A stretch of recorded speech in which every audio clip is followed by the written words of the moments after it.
Buenas tardes, mi nombre es Germán García, participante de la materia Derecho Procesal Penal 2. El día de hoy hablaremos acerca de la inadmisibilidad en el proceso. Como primer punto, tenemos las causales de inadmisibilidad.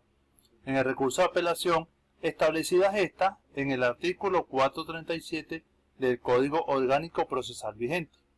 Como primer causal tenemos cuando la parte que interponga carezca de legitimación.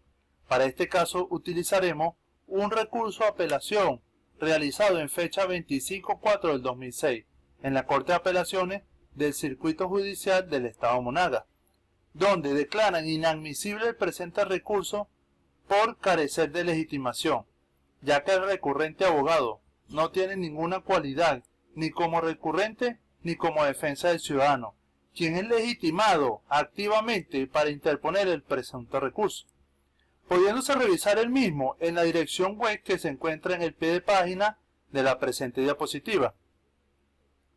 Como segunda causal tenemos cuando el recurso se interponga extemporáneamente. Para la presente causal fue estudiada y utilizada como ejemplo la apelación que fue interpuesta por el abogado Pedro José García en su carácter de fiscal primero del Ministerio Público contra la sentencia en fecha 11/3 del 2011 por la absolución del ciudadano Jesús Mendoza González, el cual resultó inadmisible por ser extemporánea, ya que el presente recurso fue presentado en un lapso mayor al previsto. Como causal número 3, se establecerá cuando la decisión que se recurra sea impugnable o irrecurrible, por expresa disposición del Código o de la ley. Para este causal tomaremos como un ejemplo un recurso de apelación interpuesto en la Corte de Apelaciones del Circuito Judicial Penal del Estado de Barinas, donde el mismo le dieron el carácter de inadmisible por ser irrecurrible, siendo ésta procedente y ajustada a derecho. Todos estos recursos de apelación antes mencionados podrán ser observados mediante la dirección web que se encuentra en el pie de página de cada diapositiva en relación a las causales de inadmisibilidad del recurso de apelación.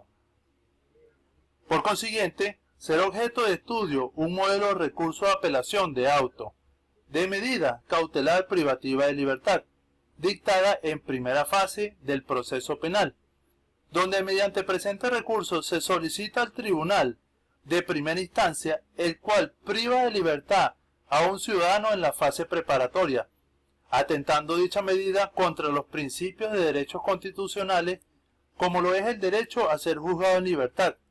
Por esta razón se presenta el referente recurso de apelación contra la medida de privación preventiva de libertad, solicitándolo a los ciudadanos magistrados que por lo anteriormente expuesto, que el presente recurso sea admitido y sea declarado con lugar, y por consiguiente sea revocada la decisión emanada por el juez de control. Estableceremos lo que es un recurso de casación penal. Para el recurso de casación penal primeramente lo definiremos, y se define como aquel recurso que de manera extraordinaria impugna o busca la nulidad o eliminación de una sentencia definitiva, estableciendo una naturaleza jurídica. La naturaleza jurídica generalmente se limitará a resolver las cuestiones de derecho en materia de controversia, estableciendo decisiones recurribles. Estas estarán establecidas en el artículo 459 del Código Orgánico Procesal Penal. Este tipo de decisiones resolverán todo lo concerniente a las apelaciones, sin ordenar la realización de un nuevo juicio oral, poniendo para ello una serie de motivos. Estos motivos estarán tipificados en el artículo 460, la cual establecerá fundar la violación de la ley. No podrá fundarse ningún tipo de violación de la ley por una falta de aplicación indebida. Cuando llamamos una falta de aplicación, se establecerá una falta de aplicación a una determinada norma y no lo hizo aún cuando se encuadraba perfectamente sobre un caso, poniendo en consideración una indebida aplicación. Esta indebida aplicación será recurrente sobre nuestra norma jurídica, que está injusta o no viene al caso. Por ende, estableceremos una errónea interpretación. Esta errónea interpretación le dio una interpretación incorrecta a la misma. Por el contrario, la norma incorrecta precisamente por haberle dado una errónea interpretación. Esta interposición del recurso, toda interposición del recurso, será encargada de su envío el Tribunal Supremo de Justicia en el lapso de 15 días después de publicada la sentencia. Estos días normalmente se establecerán como días de despacho. Una prueba, sí tenemos que tener en consideración que se establecerá una prueba. Esta prueba se refiere al código únicamente en los casos en los cuales alegue existencia de diferencia. Esta Corte de Apelaciones y lo ocurrido esto será debatido sobre un juicio oral y público. ¿Cuándo se establece una contestación del recurso? Esto lo podemos conseguir tipificado en el artículo 464 de nuestro Código Orgánico Procesal Penal, que establece que será contestado por otras partes de los otros días siguientes al vencimiento del lapso, para una interposición y en su caso promuevan prueba.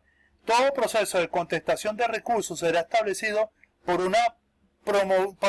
promover pruebas en las cuales se considere contestado por las partes, estableciendo una desestimación de un recurso. Esta desestimación, tipificada en el artículo 465, es una manifestación impugnada de la declaración de la mayoría de la Sala de Casación Penal. Tendrá un lapso establecido dentro de los 15 días siguientes de recibidas a las actuaciones y la devolverá nuevamente a la Corte de Apelación de origen, que es la que conoce del caso. Podrá realizarse una audiencia oral y pública. Esta audiencia oral y pública, tipificada en el artículo 466, establecerá que si el Tribunal Supremo de Justicia considera que el recurso es admitible, convocará de manera inmediata una audiencia oral y pública, que deberá realizarse en un plazo no mayor de 15 días ni menor de 30 días. Por consiguiente, estableceremos el contenido de una decisión. Todo contenido de decisión establecerá una sentencia clara. Esta sentencia clara estará fundada en un recurso de inobservancia o errónea aplicación del precepto legal. Todo precepto legal, en tanto para ello sea necesario un nuevo debate sobre los hechos de la existencia de la inmediación. Es decir, que si en el proceso se encuentra una inobservancia dentro del mismo, se establecerá un nuevo proceso para nuevamente contra la contradicción ante un tribunal distinto del que realizó el juicio. Es decir, que dentro del contenido de la decisión nuevamente se debe hacer, pero con un tribunal nuevo que conozca nuevamente el caso, estableciendo para ello una doble conformidad. Esta doble conformidad se ordena de apertura en un nuevo proceso.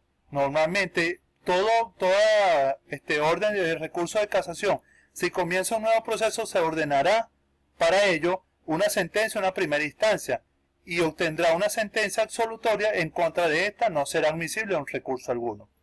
Cuando establecemos una libertad del acusado, el Tribunal Supremo de Justicia ordenará de manera inmediata la libertad del acusado. Si está presente la audiencia, en efecto, su decisión debe cesar la privación de libertad. Es decir, que al momento de la audiencia que el Tribunal Supremo de Justicia ordene la libertad del acusado, si el mismo está presente, en ese momento cesará toda privación de libertad que pueda ser infundada dentro del proceso penal, o bien sea dentro del proceso que ya se haya recurrido a un recurso de casación. Debemos tomar en consideración que esta libertad debe ser de manera inmediata. Esto es toda nuestra exposición. Espero haya sido de su agrado. Que tenga muy buenas tardes, y todos los fundamentos que se utilizaron dentro de la presente exposición podrán ser encontrados en las diferentes páginas y direcciones web que se presentan dentro de la misma. Esto es todo. Que tenga muy buenas tardes. Gracias por su atención.